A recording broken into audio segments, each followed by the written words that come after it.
Yo everyone, today we have something a little bit different with my best comeback race so far on Le Mans Ultimate, a game that I'm absolutely loving and really enjoying to I don't have any drive on. lights.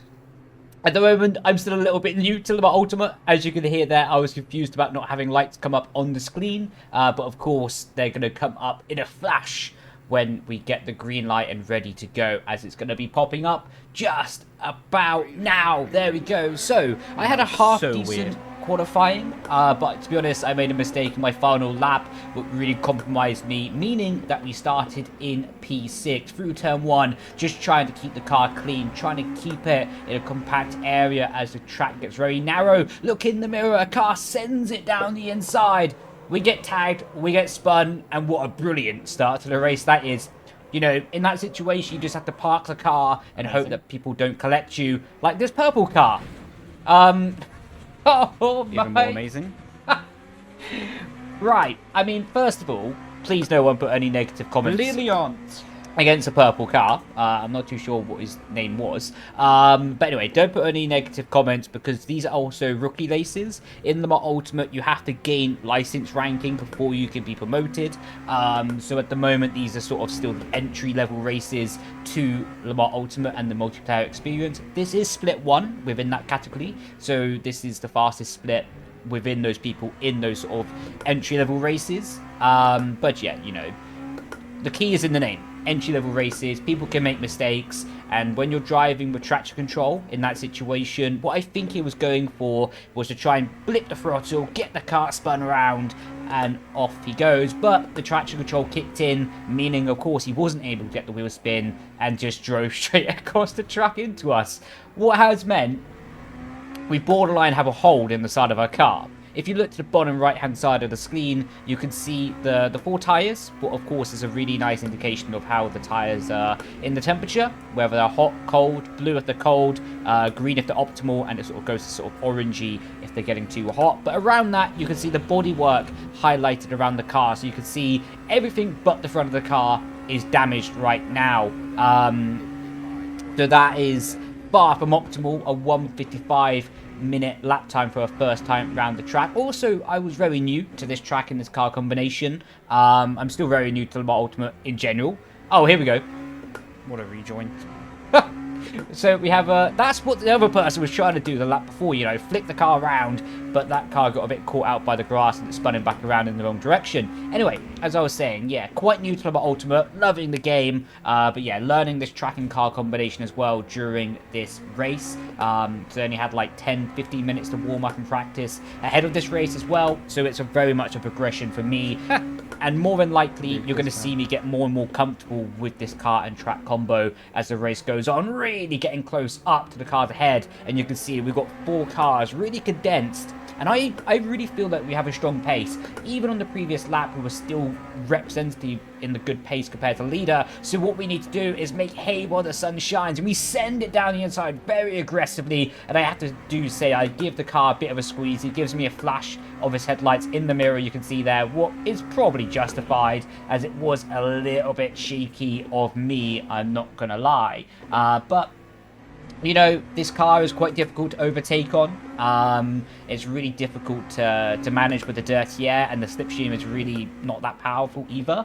So you just have to send it. Whenever you get the opportunity, you really just have to send it, especially with damage on the car. What I think, if I understand correctly, with the Le Mans Ultimate damage model, will be costing us a lot of top speed as well. So, into the hairpin. So easy to lock a brake here. You can see getting quite close to the car ahead, and we had to check up just to make sure we didn't tag him as well. Lock in. And this was actually taken from a live stream, so when you're seeing me look down, that's going to be because I'm looking at chat. You can see the yellow car goes wide up ahead. He's in a blind spot, so we wasn't really able to see him there. We're going to filter back in behind. You see the slipstream is doing a little bit, but not that much. We're going to dive to the inside, though, claim the corner, trying not to look up the front tyre. So easy to do there. This car does not have the ABS. What we're going to do is go for the switcheroo, as Crofty would say, and deep down the inside again. Another big lunge, and quite, you know, I also have to thank the other car. because it takes two to tango in that situation, and we were taking a big risk sending it. But you know, sometimes if you want to make these comebacks, you have to be sending it in risky situations. Now you see the car up ahead goes wide, spins on the gravel, and that's going to be a freebie for us. Thank you very much. Up into P11 as well. We were like second to last or last, maybe even at some point. I'm going to say second to last on the first lap, so already coming back up into P11 right now, and a lot of positions still to find, a lot of positions still to gain. And even with all this battling and the damage on the car, you can see the top left hand side of the screen, the relative delta to the leader is 13.7 seconds. Earlier in the race, it was only 11, so we've only lost a little bit. I don't know if to trust the car when it says fuel critical. We've only lost a little bit of time, to be honest, what was really nice for us, and we're able to carry a good pace, a good momentum at the moment. So leader does a 37.4, and we're going to be coming up to the start-finish line, and we do a 37.2. So actually on that lap, we was able to gain to the leader with only 9 minutes remaining, though. It's quite ambitious to try and catch that leader, but it is definitely possible to try and make the most of it as well. Look at the minimap, the leader has a big gap to P2, and I was watching that as well. Also a good time to be watching it as the car who was originally like P3, P4 has spun to the inside, so that's going to be another freebie for us. Lovely jubbly, thank you very much. And yeah, I think providing cars don't make big mistakes up ahead, we can definitely be aiming for like a top 6, maybe P5.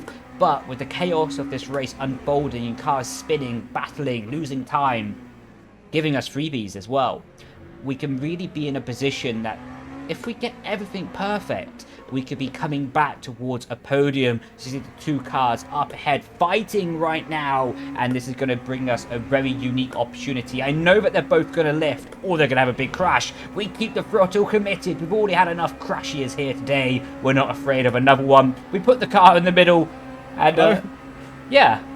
Hey guys, see you later. I was a bit nervous, I'm not going to lie. When I saw the gap on the inside, I was like, right, why not? My car's already damaged enough. It probably can't get any more damage, right? So we sent it in the middle. Luckily, the two other cars had really good spatial awareness and gave us the racing room.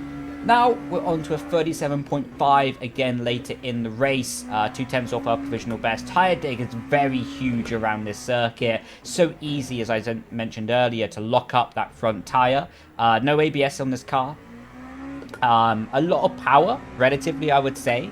But yeah, with the combined load of the braking and turning at the same time, this car can be very sensitive in that area. Of course, with the undulation and the hills and the elevation changes around Portimao, it can be really easy just to snag that tyre, especially through corners like this. As you get the car just over the inside, you can see the car picking up rotation quite late in the corner, and we're able to be matching our delta for a 37.1 quite consistently, and we've actually gained on the leader overall in the last few laps. Of course, like I say, 12 seconds to gain and what is now 2 minutes left of the race is overly ambitious without the leader making a mistake, but we definitely have the opportunity with the podium just up ahead of us.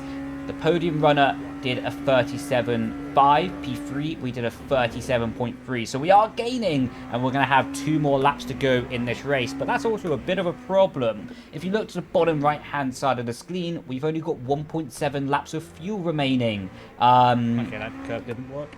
You can see also I'm trying different curbings, as I alluded to earlier. This is my first proper race, actually my first race in total with this car and track combo. So just trying different curbings, trying different approaches when I can, to learn, to explore, to try and grow as well.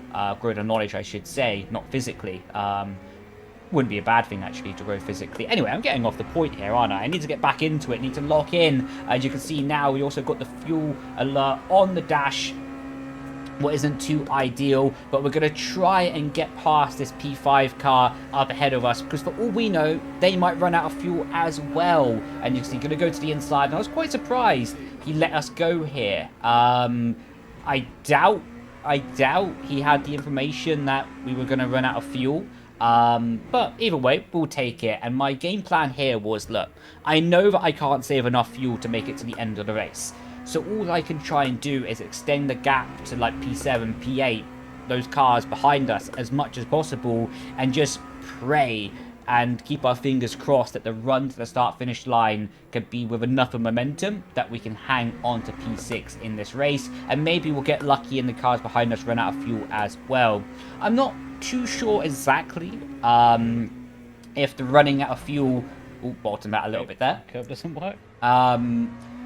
Was because of the extra drag with the damage. Like I say... I mean, all I can do is build the gap to the car behind and pray. And, well, that's my live commentary there, talking to the live stream. But yeah, I don't know enough about Le Mans Ultimate to know if like the damage would have been giving extra drag, what maybe we had higher fuel consumption, or maybe I just didn't start with enough fuel in total. Probably more than likely that option. But either way, very happy with the race, to be honest. Had a lot of fun, and nice that the car still felt decent even with the damage. It was more like a draggy kind of damage rather than a handling characteristic. What's nice, because it means I can keep on pushing, keep on enjoying, whereas if the car is like all over the place, it's not so much fun. No.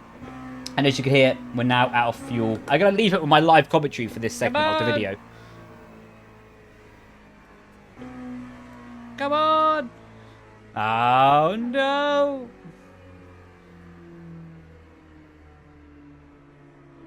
Come on! Oh, we just got there. We just got about P8 there. We just about got it.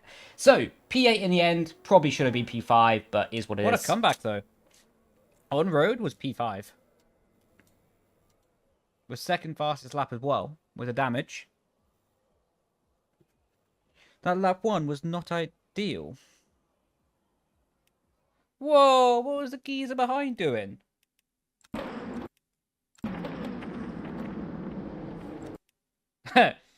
There's a gap. I must be in there. Oh, Jesus Christ. Yeah, I mean, the car's easy to lock up, though. So, more than likely, the car behind just outbroke himself. Was locking up and then... yeah, couldn't get out of it. But this one was ridiculous. Mr. Purple car up here. This one, I can't excuse. Like...